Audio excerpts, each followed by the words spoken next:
Hey, it's James from Pentagram Wave Studio here, and I'm going to do a short video to talk about the Error Drum 2, this module right here.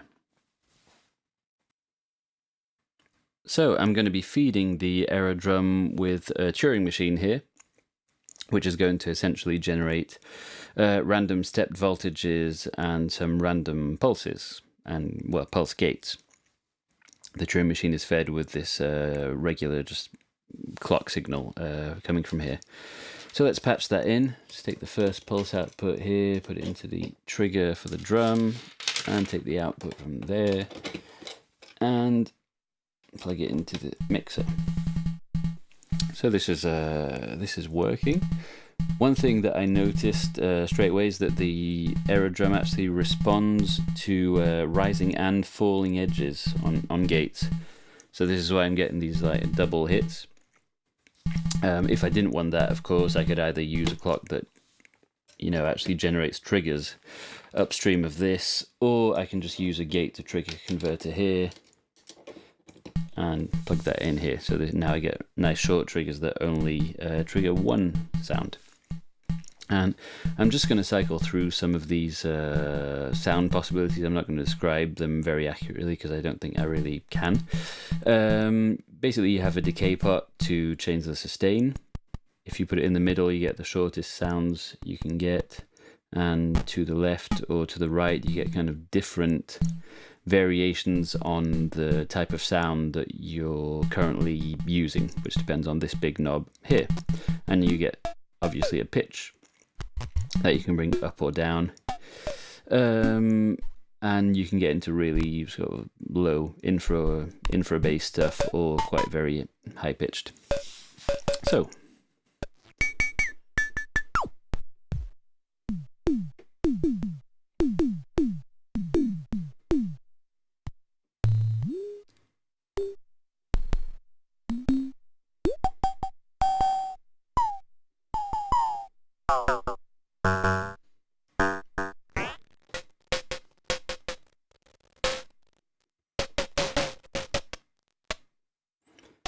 it's a bit crunchy in between the notes, which I think is kind of nice.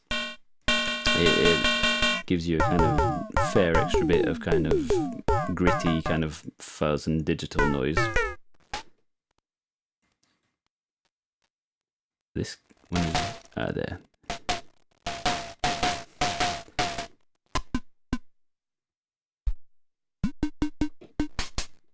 This one particularly I like. You can make it pretty nice kind of snare or hi-hat.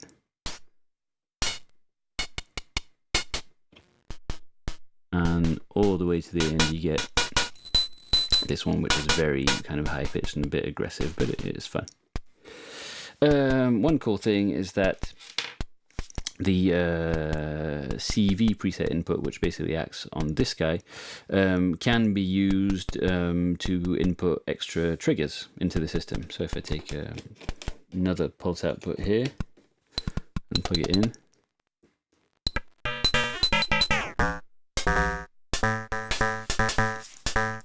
and when you plug the CV in, from what I gather, this part then acts as an attenuator.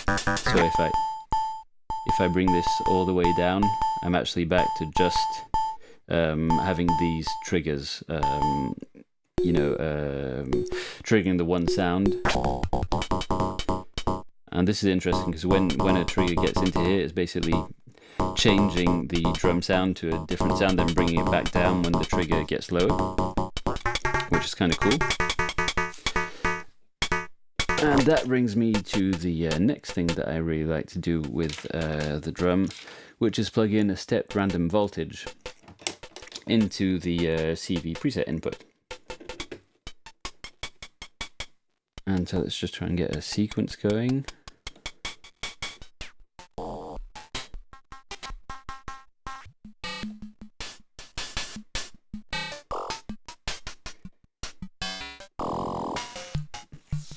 And this is cool because I'm just using one step random voltage and a trigger, and I'm kind of getting a full kind of weird randomized drum pattern out of it. I'll put this on 5s because I just like things that cycle on 5 patterns. And let's try and tweak that a bit.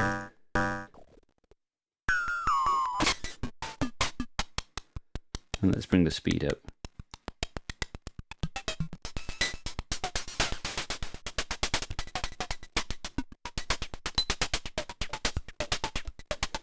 I can alter the random step sequence here.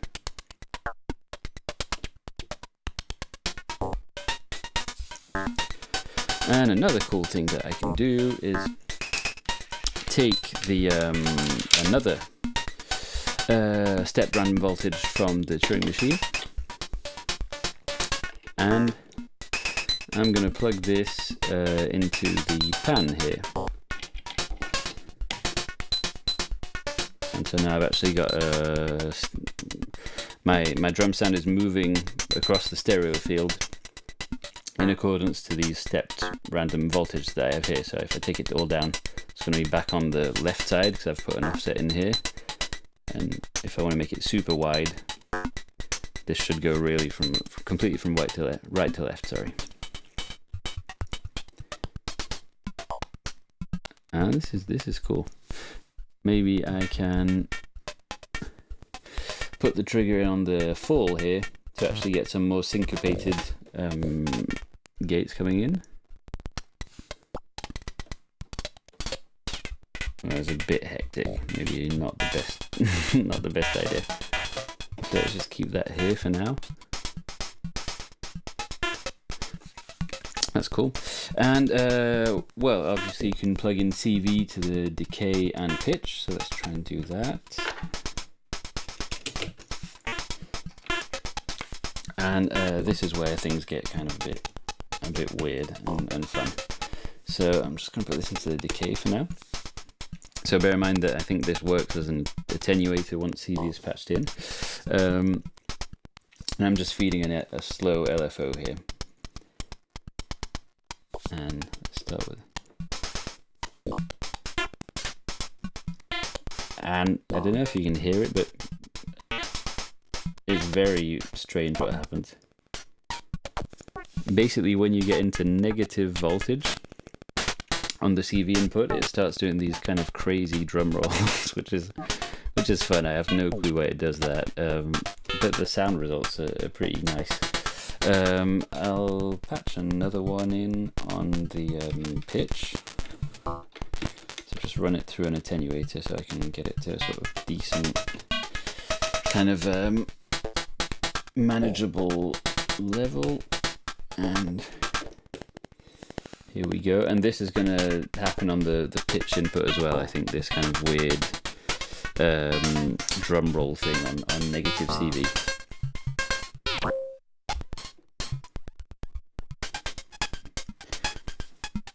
So you can get some really nice kind of weird IDM type drum sounds. Let's see if we can get something kind of a bit more sort of bass heavy.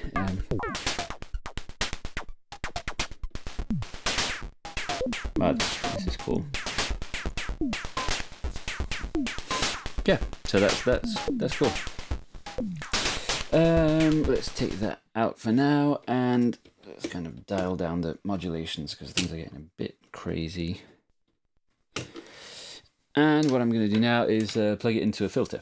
So the Cinnamon from Bassel Instruments. So take it into the input here. And plug the, I'm just going to go with the low pass for now, for the filter, and keep it quite clean for the time being.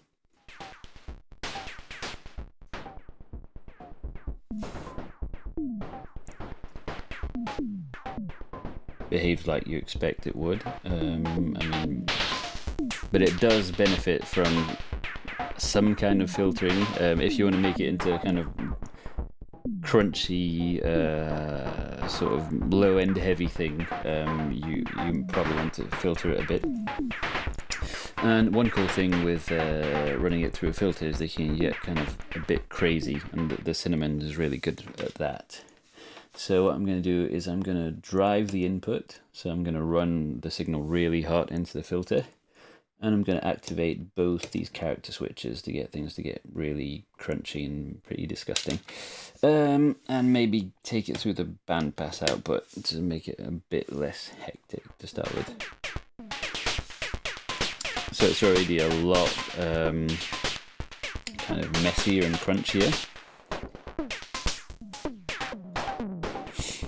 And it gets really fun when you start pushing the resonance into kind of self-oscillation or just right on the brink of it. So let's bring it almost fully up.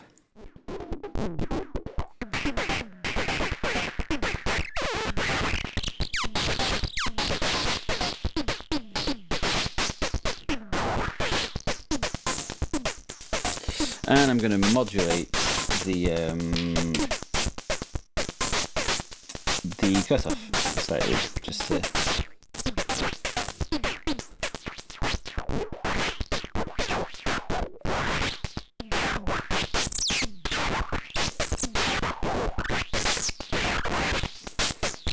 and this I like. It's very dirty. I can put it back on the low pass maybe.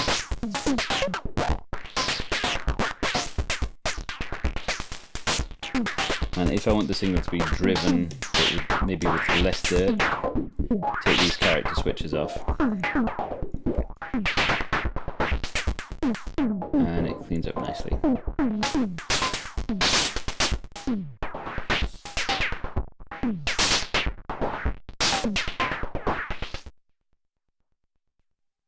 Let's see how this sounds with some other instruments.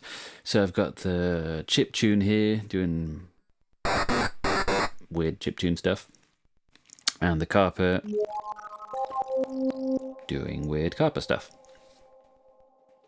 So let's just get something going.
So there you have it. It's a fun module, and you can build it DIY, I think, as well, which is cool. See ya.